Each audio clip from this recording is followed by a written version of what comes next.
छाती और माटी में आप सभी का स्वागत है। आशा करता हूं कि आप वीडियो देखने से पहले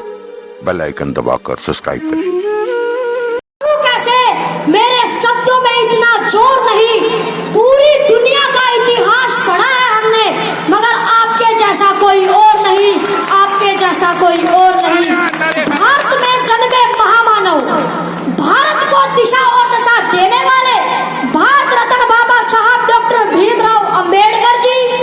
शिक्षा के महानायक ज्योतिबा फूले जी, मनुवाद की रीढ़ की हड्डी को अपने जूते की नोक से ठोकर मारकर तोड़ने वाले साहब पेरियार जी, लंदन जाकर जनरल डायर के छाती में गोली मारकर अपना नाम शहीदों में शुमार कराने वाले सरदार उधम सिंह जी, भारत के दबे कुचले शोषित वर्ग को जगाने वाले साहब काशीराम जी, बहुजन समाज में जन्मे सभी संत महापुरुषों को नमन करते हुए सम्मानित मंच को मेरा क्रांतिकारी जय भीम।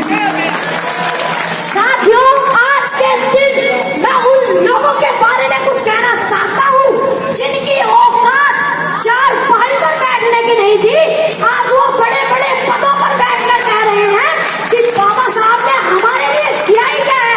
मैं उन लोगों को बता देना चाहता हूँ कि बात 26 नवंबर